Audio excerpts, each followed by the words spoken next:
Greetings, everybody. My name is Chizito. I'm at St. Mary's College, Suvi, but I've come to take you through what the agriculture students of St. Mary's College, Suvi are doing. Here I meet a gentleman. Good morning, sir. Yeah, what are you doing right now here? Let me first introduce myself. Yeah. My name is Dale Gracious from Mangakene. Yeah. Then I'm going to basically answer the burning questions Mr. Tito has about the poultry farm in St. Mary's. What you're doing in this room today is actually we're keeping birds for commercial purposes. Yes, So these birds, I can see they are quite a good number. How do you manage to keep them in this system here? And what system are you using? First and foremost, these birds are actually many because we decided to use a very good system, which is deep litter system. This is a system where you can keep a lot of birds in one room and actually can receive favorable conditions that you look at have heat, so they are missing nothing. We're feeding them properly. Basically, deep litter is the way to go nowadays. These feeds that I'm seeing here, how do I call them? And what special nutrients do they have? Okay, these feeds have a lot of special nutrients now that are necessary for the growth of these birds. We go and research, we understand that the layers it enables them to grow and actually produce quality eggs. Look at this, these are layers. They are layers. And probably, could you please help me? I don't know which type, because I see people along the roads having the same birds, but I don't know which type of bird is this. How do I call this?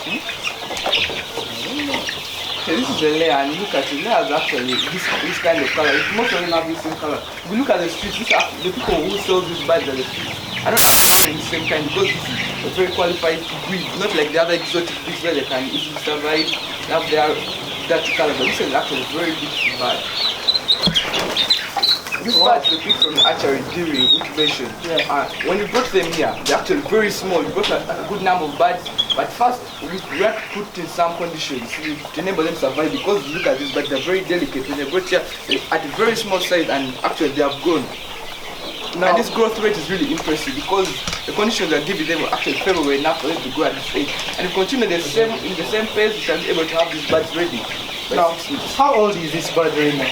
This bird is about a month old. Oh my God. And is at this height?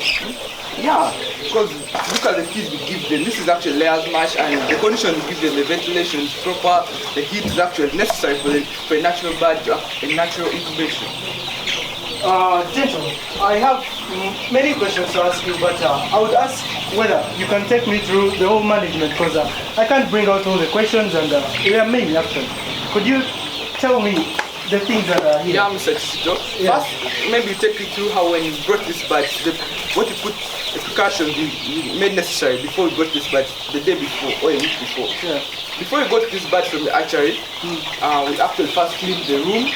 We scrapped everything, we moved them, we ensured the floor was actually clean, we sprayed it, disinfected all the materials, all the equipment we used here, ensured the room was at a good temperature for them to actually receive. Yeah. And yeah, we waited, we received them. When we brought them in, we ensured that the room actually was actually adequate enough for them to survive, like when they were with their mother hens. But you understand this from the hatchery, a lot of numbers, they're actually without their mother hens. But when we brought them here, we actually decided to provide them the necessary conditions. The mother hen would actually give the chick. What conditions did we give them? We gave them actually good heat when we were still in the food system. We gave them enough heat when we were using the pot system. Pots actually, we took them out because they have actually grown and they don't need a lot of the heat from the pot. Also using the info lamp, as you can see this and still use them because of they're still actually adjusting. You cannot move everything at once. When they continue to grow, we shall start exposing them to real life. Another one, what we did was the windows. We were able to put curtains. That way, the heat that comes out, the coldness in the morning, the night, actually they are safe there to start cold. Also, when they're outside, we don't just expose them to the litter right now, they're big. On the outside, we were able to put paper on top of the litter. So they cannot eat the litter. You know, these are still small birds, they want to eat everything. We put litter, then we put paper. The type of paper we used was brooding paper. You put the paper, we spread a little of this. on top of the paper, and I used to eat from it because they could not actually feed from this because this is so high. We not use the food. They still understand the drinkers are right now raised, but when they're still a day old, they used to feed from the drinkers when it's still on the ground level. But when the kept on going, that adjust the height they can actually probably use. How do you control vices here? Because I'm seeing the number here is big, but the birds also can't.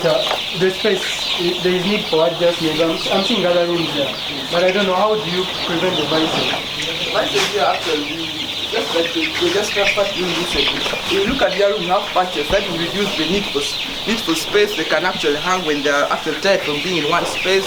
Yeah, and basically that's what we do.